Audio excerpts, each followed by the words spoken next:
Hello बच्चों, Vijayan education channel में आप सभी का फिर से स्वागत है। जैसा कि आप सभी जान रहे हैं कि हम लेसन नंबर 1 और लेसन नंबर 2 कक्षा 10 विज्ञान विषय को पढ़ चुके हैं, जिसमें हमने काफ़ी महत्वपूर्ण प्रश्नों को देखा है और हमने उसको नोट भी किया है और आपको अच्छे से समझा भी दिया है। इसी श्रृंखला के अंदर हम इसी सीरीज के अंदर लेसन नंबर 3 को लेकर के आए हैं और बोर्ड परीक्षा के लिए काफ़ी अच्छे महत्वपूर्ण प्रश्नों का समावेश इस वीडियो के अंदर किया गया है। इस वीडियो में पार्ट 3 के इस लेसन के अंदर हम 2 पार्ट में इस वीडियो को पढ़ेंगे।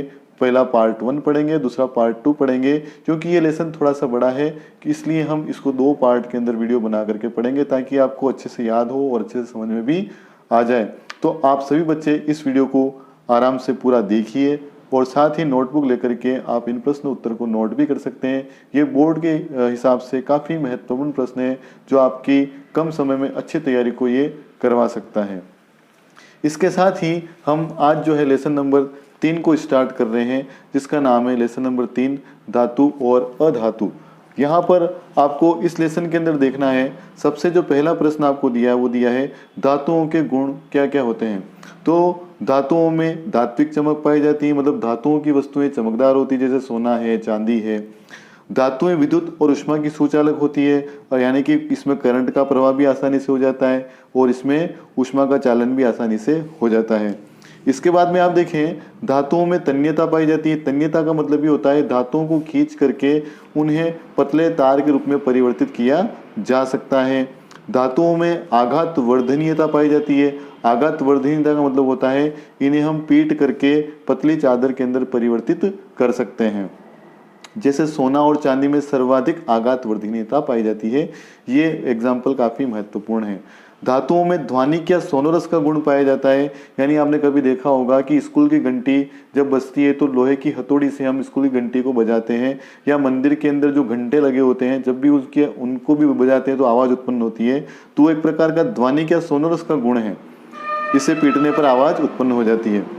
किसी एक द्रव धातु का नाम आपसे पूछा जाए तो आपको याद रखना पारा या मरकरी, Hg जिसका संकेत होता है, एक द्रव धातु होती है। कई बार बोर्ड परीक्षाओं में ये प्रश्न आ चुका है आपके। 1 ग्राम सोने से कितना लंबा तार बनाया जा सकता है, तो आपको याद रखना है 2 किलोमीटर लंबा तार बनाया जा सकता है, यानी कि सबसे अधिक टेंसिटी तन्यता इसके अंदर पाई जाती है।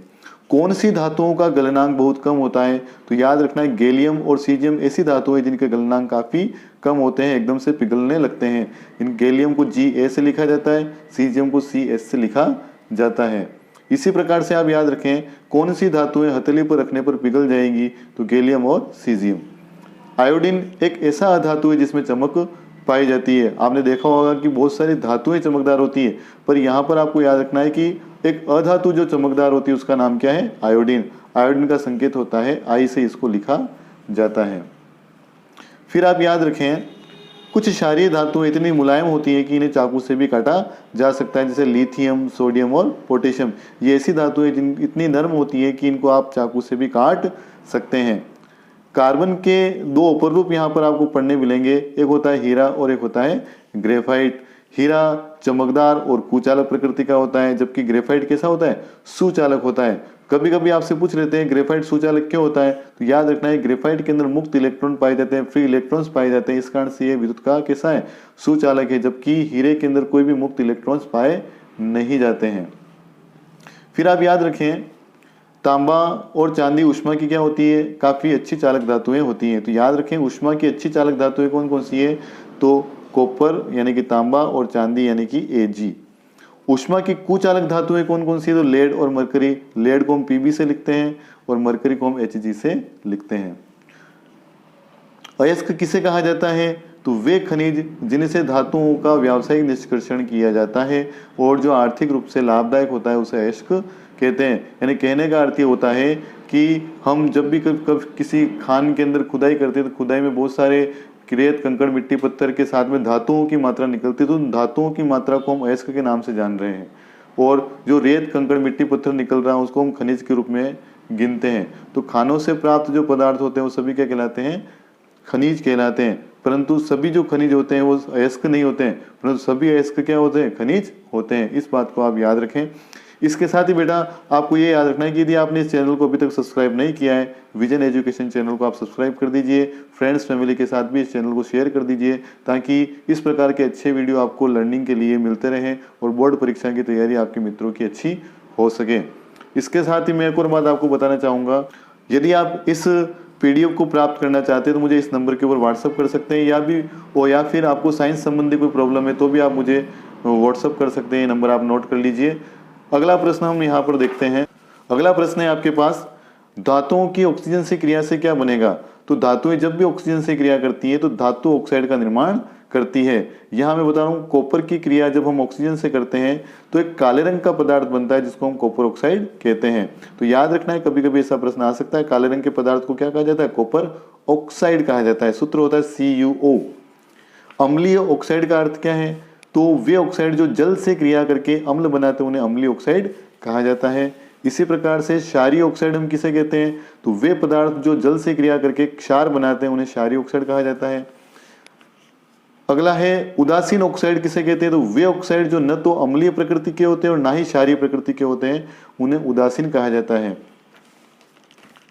उभयधर्मी ऑक्साइड किसे कहते हैं, तो वे ऑक्साइड जो अम्लीय और क्षारीय दोनों प्रकार के गुण प्रदर्शित करते हैं उन्हें उभयधर्मी ऑक्साइड कहते हैं। दो एग्जाम्पल याद रखने, एल्यूमिनियम ऑक्साइड और जिंक ऑक्साइड जो है उभयधर्मी ऑक्साइड के उदाहरण हैं। वे धातुएं जो ऑक्साइड जल में घुल करके क्षार बनाते हैं, तो यानी कौन से ऐसे धातु ऑक्साइड जो जल में घुल जाएंगे और क्षारीय पदार्थ बनाएंगे, तो सोडियम ऑक्साइड और पोटेशियम ऑक्साइड ऐसी धातुएं हैं। वे धातुएं जो वायु में खुला रखने पर आग पकड़ लेती है, तो सोडियम और पोटेशियम, जिनके सूत्र है Na और K। Na का मतलब सोडियम, K का मतलब पोटेशियम। इन्हें आग से बचाने के लिए हम केरोसिन के अंदर रखते हैं ताकि ये आग नहीं पकड़े, क्योंकि वायु से क्रिया करते ही ये आग पकड़ना शुरू कर देते हैं। सिल्वर और गोल्ड धातुएं ऑक्सीजन से क्रिया नहीं करती हैं, ये आपको याद रखना है कि ऐसी कौन सी धातुएं जो ऑक्सीजन से क्रिया नहीं करती है, तो सिल्वर और गोल्ड। सिल्वर को Ag से लिखा जाता है, गोल्ड को Au से लिखा जाता है। धातुओं की जल से क्रिया करने पर क्या बनेगा, तो धातुएं जल से क्रिया करके धातु ऑक्साइड और हाइड्रोजन गैस का निर्माण करती है, जैसा कि ये रिएक्शन आपको बता रही है।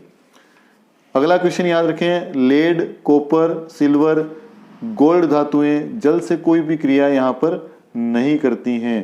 तो तीन धातु ऐसी, लेड, कॉपर, सिल्वर और गोल्ड। एक और धातु जो है 4th नंबर पे गोल्ड है। ये चारों ही ऐसी धातुएं हैं जो पानी से कोई क्रिया नहीं करती हैं।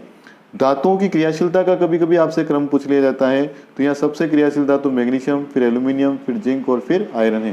ये क्रम आप याद रखें, बोर्ड के हिसाब से काफी महत्वपूर्ण है। फिर आपसे प्रश्न आता है और वेरी इंपॉर्टेंट क्वेश्चन की श्रेणी में आता है, एक्वारेजिया क्या होता है। और इसे कभी कभी हम रॉयल जल के नाम से भी जानते हैं। तो 3 भाग HCl के और 1 भाग नाइट्रिक अम्ल का मिलकर के एक्वारेजिया बनाते हैं। यह गोल्ड व प्लेटिनम जैसी धातुओं को पिघला देता है, गोल देता है। मतलब बहुत ही खतरनाक अपन कह सकते हैं, इसमें पिघलाने की क्षमता पाई जाती है। एक तेजाब की तरह ये वर्क करता है। सक्रियता श्रेणी हम किसे कहते हैं, तो धातुओं को उनकी क्रियाशीलता के आधार पर अवरोही क्रम में जमाने से एक श्रेणी प्राप्त होती है, जिसको हम सक्रियता श्रेणी कहते हैं। ये अभिक्रियाशीलता को बताता है कि किस प्रकार से कौन सी धातु कितनी ज्यादा सक्रिय है। तो यहाँ सबसे अधिक क्रियाशील धातुओं का स्टार्टिंग किया गया है, बीच में घटती क्रियाशीलता है और लास्ट में जाओ तो सबसे कम क्रियाशील धातुओं के नाम यहाँ पर लिखे गए हैं। तो Au है, Ag है, सिल्वर और गोल्ड बहुत ही कम क्रियाशील है, पोटेशियम और सोडियम बहुत ज़्यादा क्रियाशील धातुएं हैं। इस सीक्वेंस को आप याद रख सकते हैं, परीक्षा में पूछा जा सकता है। इसके बाद में बच्चों इन प्रश्नों को पढ़ने के बाद में इसका पार्ट 1 वीडियो यहाँ पर कंप्लीट होता है। इसके पार्ट 2 जो वीडियो को हम नेक्स्ट क्लास के अंदर देखेंगे, जिसमें और जो शेष जो बाकी जो प्रश्न उसको हम पूरा कंप्लीट कर लेंगे। इस प्रकार से आप बच्चों कम समय के अंदर अच्छी तैयारी कर सकते हैं। इस चैनल को सब्सक्राइब कर दीजिए और फ्रेंड के साथ में आप शेयर भी कर दीजिए। और आपके मन में कोई प्रश्न हो तो मुझे कमेंट्स के अंदर लिख करके भी आप बता सकते हैं। धन्यवाद और आपका दिन शुभ हो।